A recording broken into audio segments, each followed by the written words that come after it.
This new moon seems simple, but has a lot of strings attached to it. Like, the idea that we have may not be really our own. So as enthusiastic as we might be about starting something new, it's best if we actually do think long and hard about what we want to create before we really act upon it. So if you're excited to dive into what exactly we can expect from this Aries new moon, make sure that you like, subscribe, and hit that notification bell so you're always up to date with what the stars have in store for you. Hey, Maren here, and if you have not already seen your March forecast or your April forecast, depending on when you're watching this, April especially will be down below for you to catch up on the month ahead. And if you're new, I offer a modern magic membership community to us to learn, grow, and dive into all things astrology together. So for as low as $7.77 a month, you can engage in exclusive content, Discord, Facebook groups, videos, all of the things, all for Modern Magic membership community members only. So we'd love to have you join it. You can check that out down below. So this new moon is on February 11th, 2021 at 10:30 p.m. exactly Eastern Time. And the sun and the moon are at 22 degrees of Aries. Venus is at 26 degrees of Aries. So the sun, moon, and Venus are all in the third decan of Aries, or the third of Aries. And this is actually associated with the Four of Wands tarot card. It is a Venus-ruled decan, which is interesting because this is a Mars-ruled sign, but Venus is in its own decan. Venus has a bit of comfort and dignity in this final part of the entire Mars-ruled sign. And Venus is actually exiled in Aries because Venus rules the opposite sign of Libra. So when it's in signs that are opposite to the signs that it is home in, that planet Venus in this case is exiled or in a foreign country. And it's not necessarily bad, it's just uncomfortable and has to adjust because Venus wants unity and harmony and togetherness. And in the sign of Aries, it's trying to get that through action and division and impulse. You know, Libra can be indecisive and think too much. Aries can be a dumbass and too impulsive and cut to the chase a bit harmfully. No shade there. You all know what Aries placements. So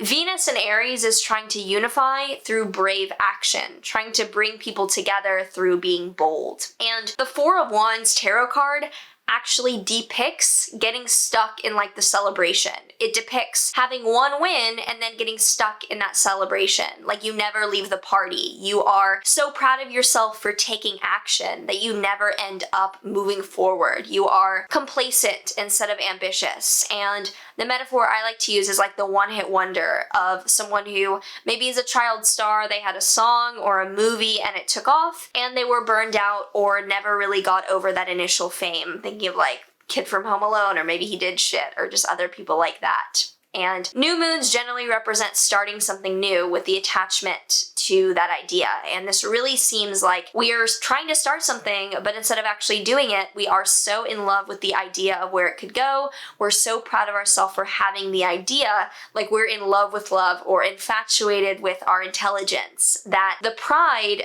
keeps us stuck instead of motivated. And this is assuming that like what we are wanting to do is going to help people, when in actuality maybe it's just a bit of an ego fest. And there's a whole lot more to go. Like this is not sustainable to be so wrapped up in having the idea of something. And Mercury is at 14 degrees, which is still in the second decan. Mercury is not quite in this third decan. And Mercury then is a bit out of this conversation, but Mercury in Aries can obviously have some trouble about not blurting out just anything or about thinking before it speaks. So be careful, even on a different note, be careful about having a really powerful idea, thinking, oh my god, I'm so proud of myself for this, and then blurting it all out and losing the power of your manifestations. I cannot tell you how many times I have done this, where I am like, this is bomb, I'm so excited, I'm gonna leak it out to my friends, maybe even my followers, leak that out to 1 million TikTok followers, leak that out to like 100K Twitter followers. That idea's energy is gone. There's no incubation.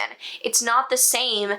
Like, it's not that you have to keep things secret. Like, if you need help, if you want to share, you can share. But at least for me, and the amount of vigor and then release that happens with that, like, gets rid of the idea. Somehow either I lose interest or the world interferes and, like, I don't know if you want to call it psychic attacks, but, like, the energy there is just blip, it's gone. So the possible version that could be happening is that you blurt out what you're excited about and you're so prideful that it's unsustainable to ever mention or act on it again. So the best possible version of this Aquarius is having a fire lit under you to create something that you know you can actually hold on to and cannot blab about. Like, it's too valuable, because new moons are dark and they are internal, and this is about incubating that Aries courage to actually leave a mark in the world, not just throwing a party that you'll forget about tomorrow. So if you already know the whole sign Aries house in your chart, or maybe if you've seen your April or March forecast and you know what's coming up for you in the Aries part of your life, leave a comment down below. I'd love to hear how you know that this is showing up for you and anything that you expect or plan on making use of this new moon for. There's actually a really nice Jupiter-Mars trine. So Jupiter is at 25 degrees Aquarius, trining Mars at 23 degrees of Gemini, which is an engagement, because that is an applying aspect within 3 degrees. It is the tightest, most powerful kind of an aspect in astrology. And this is really nice cooperation between our long-term goals that we're optimistic about and like the day-to-day learning that we have to go after and put energy into to achieve those goals. Because Jupiter in Aquarius is this optimistic architect. Like, I see the plan. I'm not overly idealistic, but I have the idea and I'm making a list to achieve that. And Mars in Gemini is like the hacker or the engineer who's really down in the weeds doing the work, taking action, looking for the data to accumulate the experiences to power that. And this connection is really beautiful for the long-term vision. This is really beautiful for that long-term vision, motivating us to take practical steps here and now to get to the bottom of what we actually have to do to get there. The Mars-Neptune square is really close, and I don't like this. I do not like hard Neptune aspects. Neptune and Pisces overcoming with a square Mars in Gemini is confusing for what we are even going after. Like, we might be doing a ton of busy work and not retaining any of it. Neptune indicating a lot of extreme fatigue or self-confusion. We may be really overworked and therefore running on empty, or being like, I'm doing all the things but I can't remember because I'm so overworked, and maybe we're even only working or taking in data around the echo chamber that we want to hear. So it's like, it's pointless building because we aren't getting the counterfactual. It's not cute. It isn't a violent or like volatile aspect, but it is one of likely having drunk goggles on while we're doing research, basically. And going back to Venus and Aries, it's actually exactly square Pluto by degree, 26 Aries, 26 Capricorn. It is exactly square. And Venus and Aries wants harmony, but it's already this independent, heroic, very brazen, like superwoman kind of energy. And Pluto being in the superior position of an overcoming square is like, let's pump a ton of gasoline into that fire and make this a power play where you think that maybe you're crafting your plan as yourself, but that is being manipulated by an outside party who wants you to think that you're fighting for that, who wants you to think that you are, maybe someone even wants you to think that you're the underdog when you're the one who really has the upper hand. So power play galore and weird, dare I say, like relational or sexual tension indicated here that could be like a fight on how you start something. So be aware of being manipulated into a trophy role to represent this identity that maybe you don't even fully understand or represent. Be careful of starting this new moon under the guise of thinking that you're independent when you're actually playing right into someone else's agenda. I mean, as always, but especially with this and the Neptune square to Mars. So for a tarot card for this, we actually have the Eight of Cups, and this is known as the Lord of Abandoned Success.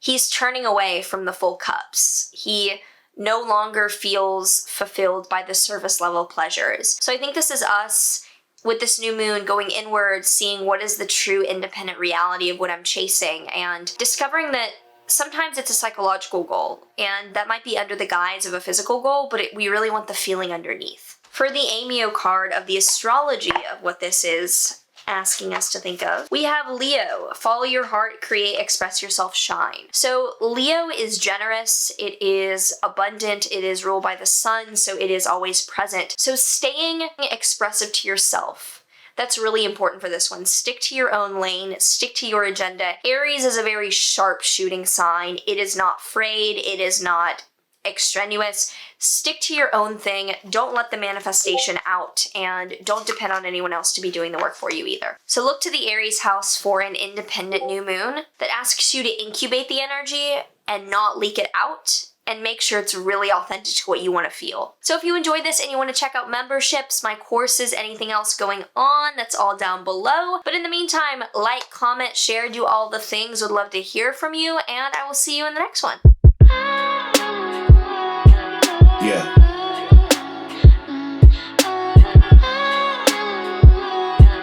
Yeah. You must be blinded by the lights.